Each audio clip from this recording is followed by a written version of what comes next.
This is Stage Life Planet, and I'm your host, Warrior Wimbush. And today's episode is Michael J. Fox plays at Coldplay's Glastonbury performance. Disability does not mean disempowerment. So yes, let's get into it. And I know it's been a while since I've spoken with you all, and I'm very, very sorry. Very sorry about that. Just been trying to sort out some things that I've been dealing with, and I got to press forward, and that means I got to continue with the mission God gave me, which is to advocate for others. Now, at a time when those with disabilities are being recklessly targeted by the medical industrial complex for everything from pharmaceuticals and breathing machines to abortion and euthanasia. It is wonderful to celebrate the abilities of the differently abled. Michael J. Fox has been a talented treasure for years, a beacon of hope for many, and a profound actor.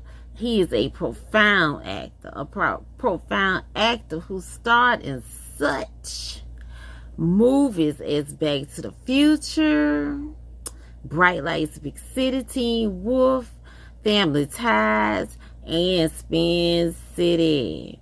Now, I used to watch Family Ties and Spin City, and I also liked Teen Wolf and Bright Lights Big City, though it's been a very long time since I've seen Bright Lights Big City, but I definitely love Teen Wolf and could watch that over and over and over again, Chad.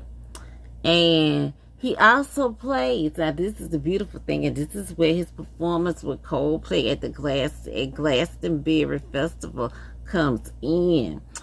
Michael J. Fox plays a mean guitar. Yes, he does. He is nasty with it. Yes, he is. Despite being diagnosed with Parkinson's disease in 1991, he still electrifies on guitar. Michael put his electrifying talents on display, as we said, during Coldplay's performance at the Glastonbury Festival. And this is wonderful. Michael J. Fox is Canadian. So this is a sign, a message to the Canadian government. Yes, it is. Not to throw its citizens away, all because of their MAiD, medical assistance and dying laws, in which they have been abusing by exploiting those who do have disabilities and those who are differently abled, okay? Those who are in need of medical assistance rather than medical assistance in dying, they need medical assistance to live. Many Canadian citizens have asked for such and have been referred to seeking out a doctor, a medical help for assisted suicide instead. Those who are differently able, those who are living in poverty as well. And this is a straight up, strict atrocity. There are people who have been going to seek out, to get a hold of benefits that they've earned as veterans and have been turned away. They have been turned away and have been suggested that they seek assisted suicide. Now the question is, who stands to gain from this assisted suicide? Because as we saw during the pandemic, that many people, including my mother, were not they had a chance to live, or they may not have even been severely sick, but by the time they had been ventilated or intubated and put on these breathing machines, they barely, many of them didn't survive like my mother, or they barely stood a chance at surviving. My mother went to the hospital because she was having problems with swelling and fluid. She didn't leave here with no breathing problems.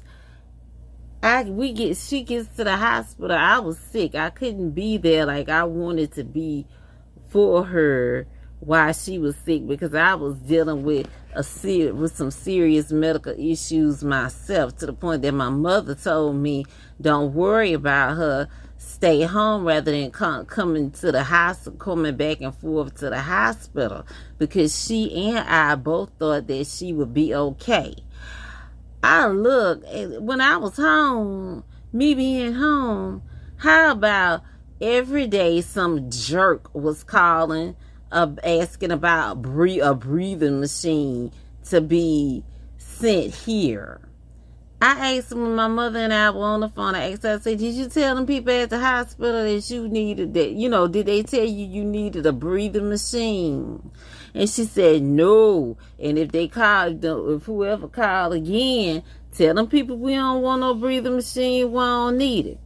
Got to the house, when I would go to the hospital, these people they quit treating my mother for the issue that she was really there for, and kept intubating her and wouldn't treat the issue, which was the fluid. And they had started draining, I don't know of a better term to say, but they had started giving her medication and even put like a tube on her to get that excess fluid out, but they stopped doing that. And so she was just there at the hospital with them, using up her medical insurance, using up her health insurance.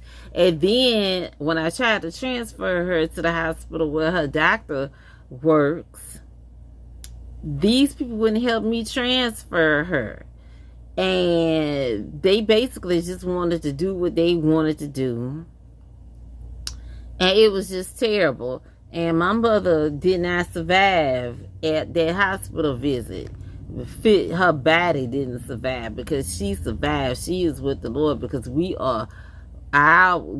absent from the body is to be present with the Lord. And my mother is with the Lord. So, though her body may not be here for her to be in it, to communicate with me and things, I am glad she is with the Lord, and I know she and I will be together. So I was just flabbergasted, and the things were so shady. Now, I'm here in the USA. Things were so shady until, I had I knew a person who was a nurse practitioner. Matter of fact, because my mother worked at School of Nursing at Southern University, I knew a lot of nurse practitioners. One in particular, I told her, I asked her, I was like, "Okay, could you discuss, those like medical issues and stuff on my behalf and my mama's behalf with her doctors?" Because every time the doctors or nurses would call me, they would go out of their way to explain things to me in a very, very complex way rather than simplifying it. And the thing is, normally, things that they were saying would have made complete and total sense to me, but because it was my mother, and I was under a lot of stress, worried about her, and scared too, because I just wanted her to get well and come home. What they were saying, it wasn't making full sense to me. When I told them about, I asked them, the nurses and the doctors, I asked them, one particular, I think it was a nurse, or it may have been a doctor. One in particular, I asked, "Could you discuss this with my cousin and talk to her on my behalf? You all have my permission, because she's a nurse practitioner and she will understand and will be able to discuss this with you." Those people threatened to not letting me talk to my mother at all if I didn't talk to them, because they weren't going to call that nurse practitioner. But yet, this other person that I know, now both of these people are my cousins, right? But we ain't talking no more. God bless them, but it's for the best. I just don't like to say my cousins, right? The other person, who's my cousin, not even a medical professional, and they had no problem calling her when it was an issue. There were times when they couldn't get me on the phone because I don't have an expensive cell phone, neither a cell phone plan. I had a Walmart phone, Walmart family mobile phone, where I ain't have a contract or nothing. And when the weather get bad or something like that, or they something with their network, excuse me, I couldn't receive calls. I couldn't even call out at times. And during this time, hurricane, especially when they decided to put my mother in intensive care, she never come out of there really. And this was after they decided to give her a Diet Coke.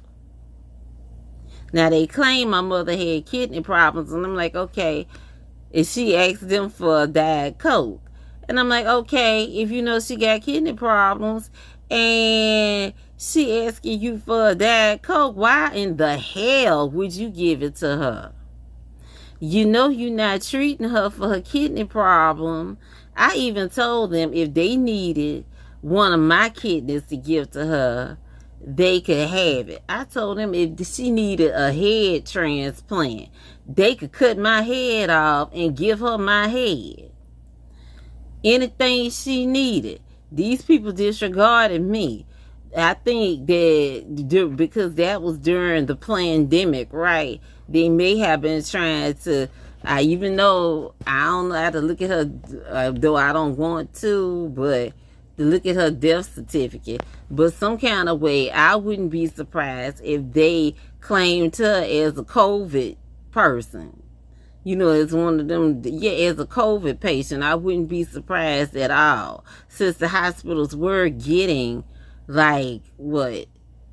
I think it was $13,000 for each COVID patient, and no, I think $15,000 for each COVID patient, and $30,000 for the ones that they put on ventilators or something like that. It's been a while, and I saw from one source, but I wasn't sure of how reliable that source was, that the hospitals got $45,000 for every COVID patient that died. So the hospitals were being given money for the COVID patients. So they were talking about, oh, well, she's having breathing problems. And it's like the way they were treating her as if she was a COVID patient. And I told her before they admitted her to the hospital, I was like, look, if the people try to give you the jab, right, don't take it. But at that time, they were saying, oh, we can't admit you to the hospital unless you have it. And my mother's health wouldn't, her situation could have turned around. And it could have turned around because they kept trying to put her in a rehabilitation for her to, in like physical therapy, for her to come home, because they were like, okay, we treated her. Now, all she got to do is go to physical therapy, and that's it. With a physical therapy rehabilitation, and that's it for her walking. And they had this BiPAP machine. They had that thing on super high, right? And my mother felt like she couldn't breathe, so she'd take it off. And her breathing, it looked like when they put her on that thing, her breathing got worse and worse and worse, and they wasn't really treating her for her kidney problem. And I'm like, okay. And I was just getting like, okay, She just get on out there, go to physical therapy, and if she need to go back to the hospital, we gotta make sure she go to the hospital where her doctor is, instead of this slaughterhouse that she's at. So my mother didn't make it, and this is the type of medical abuse, medical exploitation that many in Canada are receiving. And even when the palliative care doctor called me, he sounded like he wasn't even, like, he didn't even sound like he was, didn't sound conciliatory. He almost sounded like he was a little bit ecstatic, like, ooh, one more I get to take out of here and make some money. And I was trying to tell him, I say, look, one of the nurses gave her a Diet Coke. She had a kidney problem. And I'm like, it was a bunch of foolishness is what it was. And to this day, every time I see one of them videos of them jackass nurses and doctors dancing during the pandemic, I just want to, it's like, where is John Rambo when you need him? But God forgive me for even thinking like that. I repent. However, for these people in Canada, they've experienced this much worse. There was a man who was he was a paraplegic, no, I think a quadriplegic or a paraplegic, and he was living in a nursing facility, and he had been neglected for weeks, and he said he couldn't live like that anymore, and decided to choose assisted suicide instead. And it's awful. It's awful the way the Canadian citizens are being treated. And it's very interesting that during the pandemic, that a lot of the COVID patients were being sent to the nursing homes, almost like there was some kind of population control type thing. And then Lieutenant Governor Dan Patrick of Texas had the nerve enough to say, that, okay, the old people, it'll be good, that basically they'll take the bullet and go ahead and die, except dying instead of the young people, since they lived their lives already. And he was referring to the availability of the vaccine, right? The availability of the jab. Now he got the nerve. I sure do hate that Governor Greg Abbott left to go on a mission in Asia, because that selfish jerk, that weirdo population control elitist, in my opinion, Dan Patrick is in charge during this hurricane in Texas now, during Hurricane Beryl. So that's awful, because no telling who he just gonna let go. And they were already saying that the old people are being left to swelter in the heat during this hurricane in Texas. So God bless them. Please watch over them and heal them. But yes, the Canadian government has been trying to heavily legislate assisted suicide as a cure-all for difficult medical and societal circumstances. There are Canadian citizens who have gone to their government to seek, as I said earlier, to seek assistance for medical care, only to be advised to take advantage of Canada's MAiD laws, the medical assistance and dying for assisted suicide. Their government has basically been telling its citizens to go kill themselves. Consider the following cases, right? And I'm gonna put a link to the article that I wrote about this issue. in the description for this video. But it says, here's one. These are links to these articles that I wrote that discuss these various cases. And it's, okay, consider this. Some Canadian healthcare patients say they're being encouraged to just die already. Woman offered assisted suicide for abject poverty because she couldn't get housing for her disability. Canadian disabled man's euthanasia request due to poverty approved. But the good thing about the doctors in Canada is that doctors want no part in euthanasia and assisted suicide. And look, now that's an article. Now these articles are from, let's see, the National Review, the Life Institute, Reason.com, and Google Global News, as well as a trusted source, the Euthanasia Prevention Coalition. They are based in Canada as well. You must see their video, Fatal Flaws. It is very eye-opening. And look, this is what God has to say. God loves the poor. God loves the poor. Psalms 35:10. All my bones shall say, Lord, who is like unto thee, which delivereth the poor from him that is too strong for him. Yea, the poor and the needy from him that spoileth him. Deuteronomy 15:7-8. If there be among you a poor man of one of thy brethren within any of thy gates in thy land, which the Lord thy God giveth thee, thou shalt not harden thine heart, nor shut thine hand from thy poor brother. But thou shalt open thy hand wide unto him, and shalt surely lend him sufficient for his need, in that which he wanted.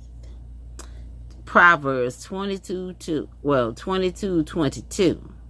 Rob not the poor, because he is poor, neither oppress the afflicted in the gate.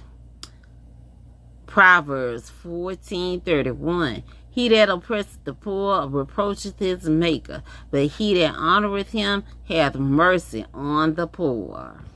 Now, this is what I wanted to say. Michael J. Fox, keep going, keep showing people that just because you may be differently able to have a disability or you're ill, that does not mean that your life has no purpose and that you no longer have a will to live. This has been Stage Left Planet, and I'm your host, Warita Wimbush. God bless you, and focus on God.